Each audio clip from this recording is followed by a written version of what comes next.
Welcome back, everybody. Hope y'all are having another good day, bringing y'all some content. So check it out. First mod or first repair being done to the 95 Impala SS. If you guys have not checked out the intro video for the car, I highly encourage you to check it out. I'll put a card up top so you guys can check out the last video. Pretty much introduced the car to the channel, did a walk around, talked about some things, what we got going on and stuff.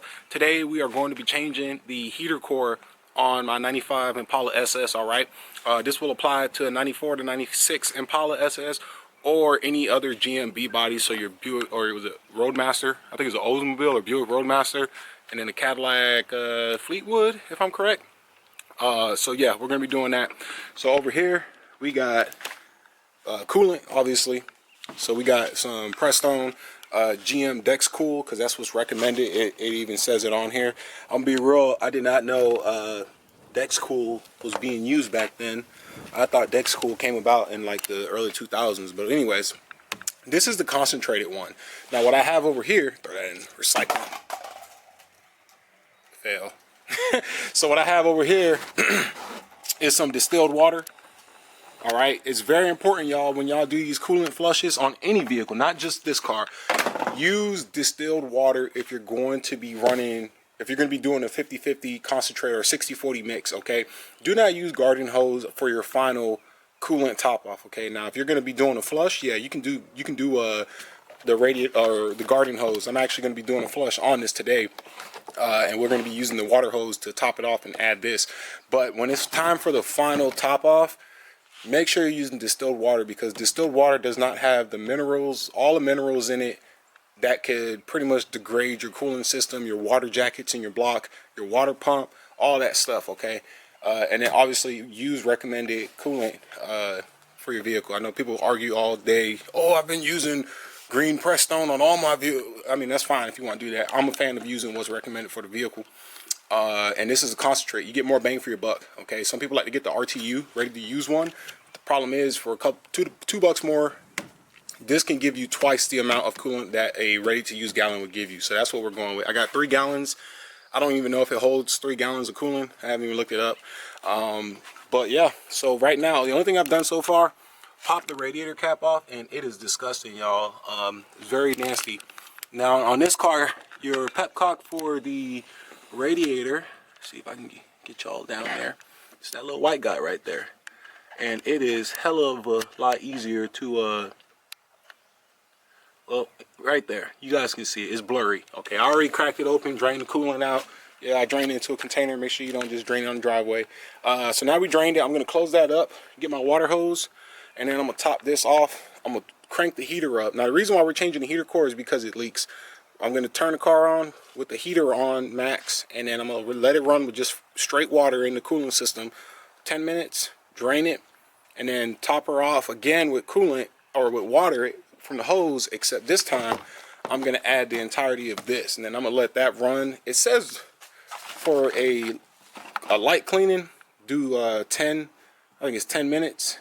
Yeah, 10 minutes, and for max cleaning, 3 to 6 hours. I don't have 3 to 6 hours, so we're probably gonna I gotta go up the street back down to get some stuff from my buddy's house. So we're gonna, however long that is, and when we get back, we'll drain it, and then yeah, go from there. All right. Ryan Little.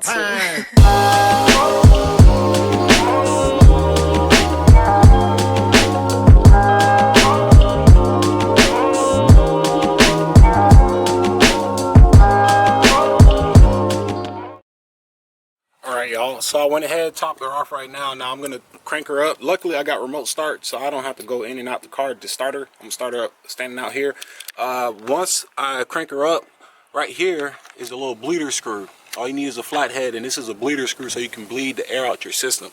You still want to do that even when you're just putting the straight water hose in there, because what that does is, if there's bubbles or pockets in the system, it's not going to allow the water to be able to cycle through the entirety of the system. It might get stuck at one spot.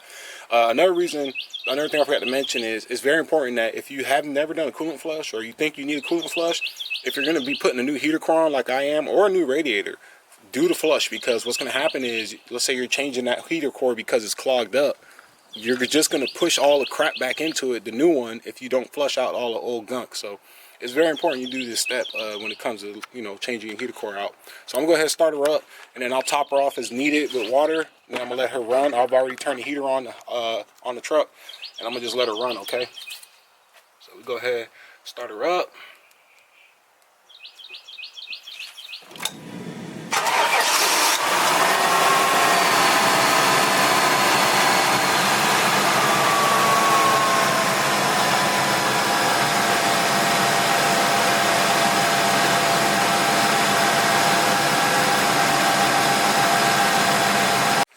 Alright, so just let it idle for 10 minutes, had the heater on, it's draining, and once it's finished draining, it's just water, so I'm not worried about it getting on the floor.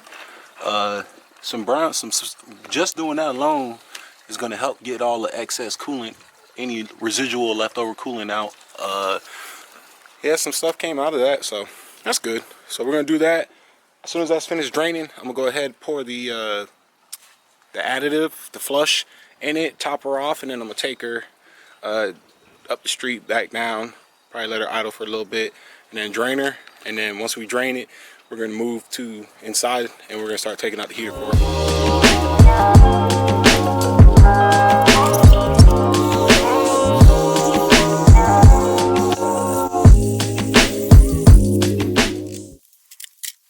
All right, go ahead and crank her up.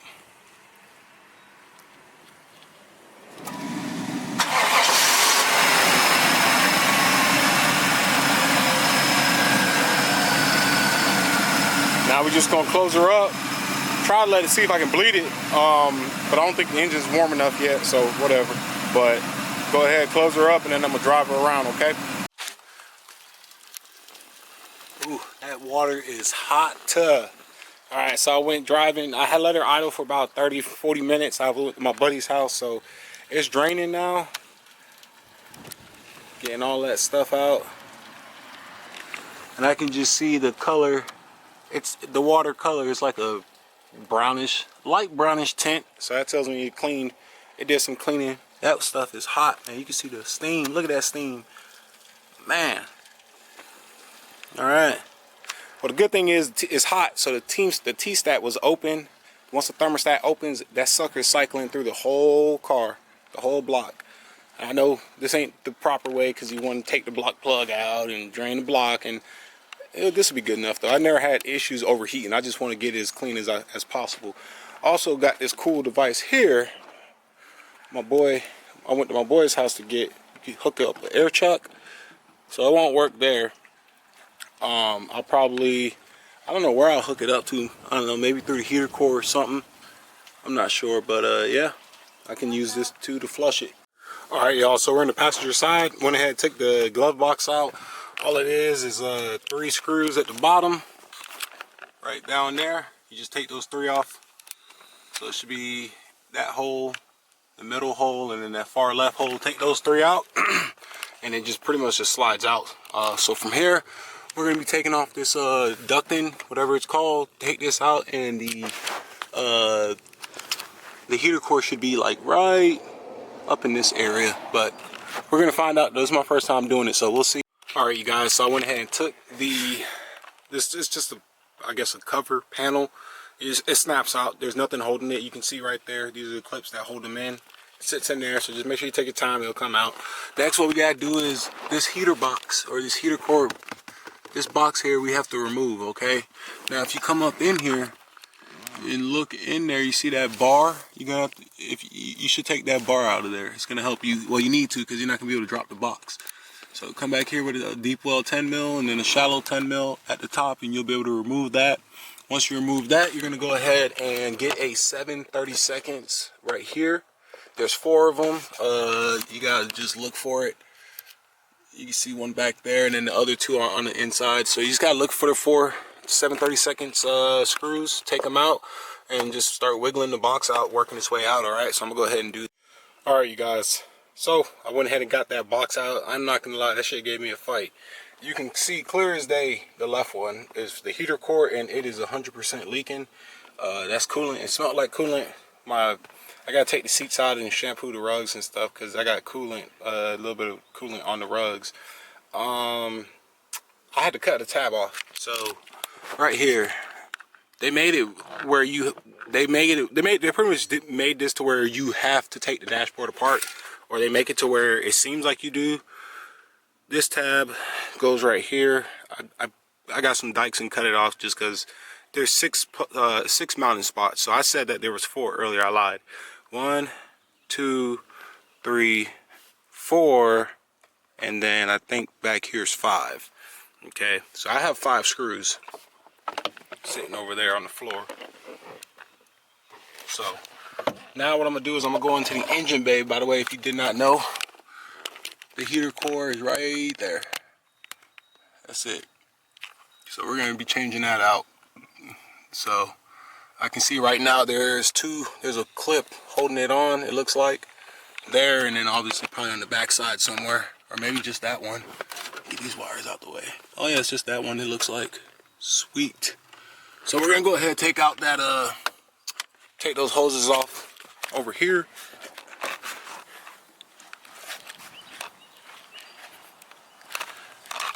Where are they at? Right there. Go ahead, disconnect those 2. And then we'll be able to pull this sucker out. Okay, you guys, so she's out now. There is a bracket.